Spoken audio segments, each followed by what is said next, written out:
कोई भी किसी प्रकार का जो सरकारी जमीन है तो सरकारी जमीन का जो है वो भी कागज बनता है। ऐसा नहीं है कागज नहीं बनता सरकारी जमीन का, लेकिन देखें सरकारी जमीन का जो कागज बनता है तो बनाने का तरीका ही लोगों को पता नहीं है कि आखिर जो सरकारी जमीन पे का जो कागज बनता है तो कैसे बनेगा, क्या तरीका होता है, कैसे हम सरकारी जमीन को जो है अपना बना सकते हैं। तो अब देखें, इसको समझने का प्रयास करते हैं कि अगर मान लेते हैं कि ये आपका निजी जमीन है, ठीक है, निजी जमीन है, और ये जो इधर वाला जमीन है वो सरकारी जमीन है, ठीक है, ये सरकारी जमीन है, ये आपका आगे है पीछे है, या हो सकता है बहुत लोगों को जो सामने से रोड गया हुआ है, ठीक है, तो अब बहुत सारा रोड यहाँ आ गया, तो इस केस में अब यहाँ मकान है तो कोई किसी प्रकार का दिक्कत नहीं होता है। लेकिन प्रॉपर्टी अगर आपका घर से अलग है, इस साइड के जो लोग हैं, है ना, इसका जो निजी जमीन अगर है तो वो भी सोचेंगे कि हम किसी प्रकार से सरकारी जमीन को दखल कर लें, तो विवाद बढ़ेगा, है ना। तो इसीलिए ये सरकारी जमीन का भी दस्तावेज बनता है।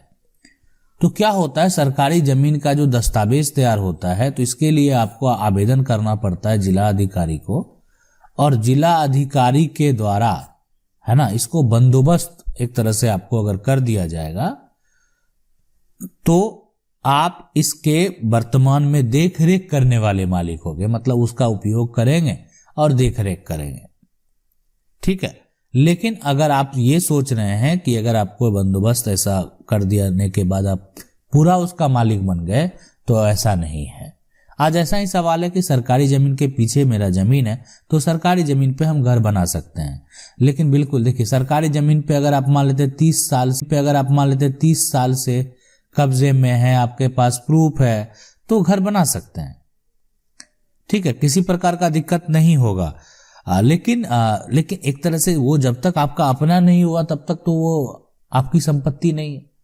कभी मान लेते हैं अतिक्रमण हटाओ वाला एक तरह से चला गया तो सरकारी जमीन पे अगर आप मकान बना लिए तो आपका अतिक्रमण हट जाएगा, तो कभी भी भूल से भी सरकारी जमीन पे मकान नहीं बनाना चाहिए, ठीक है। इसलिए कि मान लेते हैं कभी अतिक्रमण के रूप में हटाया भी जा सकता है कि आपकी निजी जमीन खुद है और आप सरकारी जमीन पे मकान बना लिए, तो भविष्य में दिक्कत होने की संभावना है, भविष्य में दिक्कत हो सकता है, इस बात को आप समझ लें। तो आप निजी जमीन पे बनाइए, हाँ, लेकिन अगर आपका बंदोबस्त भी हो जाता है तो आप उसके अंडर में रखें ताकि किसी प्रकार का किसी अन्य व्यक्ति के साथ विवाद नहीं हो। सवाल है कि हमारी रजिस्ट्री में जो गाटा संख्या नहीं लिखा है, एड्रेस में कुछ जो है वहां पे गलती कर दी, को जानकारी थी नहीं, अभी हम कैसे दाखिल खारिज कराएं, ठीक है। देखिए, अब यहाँ पे अगर ये संख्या गलत कर दिया है और एड्रेस में भी कुछ गलती कर दिया है तो वकील ने हमको जानकारी थी नहीं। हाँ देखिए, अभी दाखिल खारिज मान लेते हैं अगर आपका गलत है तो वो तो आपको सुधार कराना चाहिए। अब मामला अगर पुराना है तब तो फिर आपको न्यायालय में ही, अगर नया मामला रहता है तो ठीक है, और आप रजिस्ट्री ऑफिस भी जा सकते हैं जहाँ पे आपने रजिस्ट्री करवाया है, और उसमें आप को जो जमीन बेचा है वो भी आपके सपोर्ट में होना चाहिए। तो इसीलिए आप यहाँ पे जो आपका गाटा संख्या है अगर वो नहीं लिखा है तो, और मामला नया है, तो आप रजिस्ट्रार के पास जा सकते हैं उस व्यक्ति को लेकर जो जिससे आप जमीन खरीदे हैं। लेकिन अगर मामला पुराना है तो फिर ये इसके लिए आपको न्यायालय का सहारा लेना पड़ सकता है। सवाल है कि नमस्ते सर, मेरे दादाजी ने 2008 में अपनी कमाई से जो संपत्ति खरीदी थी वह सब मेरे पिता को दे दी थी। मेरे दादाजी की मृत्यु 2009 में हुई थी। अब मेरे पिता मुझे उस संपत्ति में मेरा हिस्सा नहीं दे रहे हैं।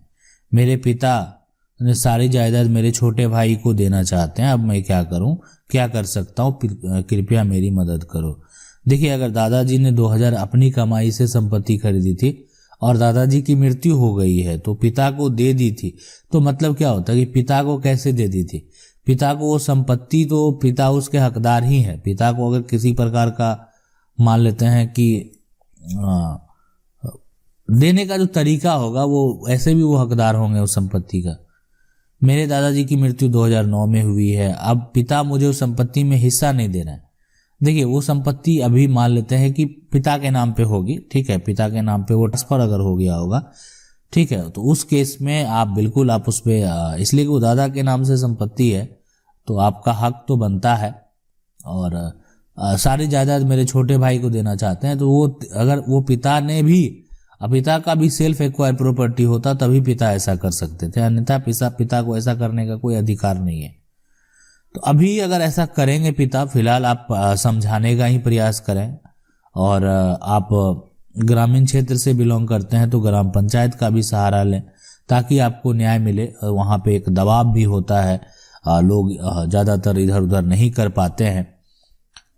तो इसमें अगर ऐसा फिर मान लेते हैं कि इस तरह से ये सॉल्यूशन अगर नहीं निकलता है तो फिर आपको पार्टीशन सूट जो है वो फाइल करना पड़ेगा, लेकिन आपको आपका हक जो है वो जरूर मिलेगा।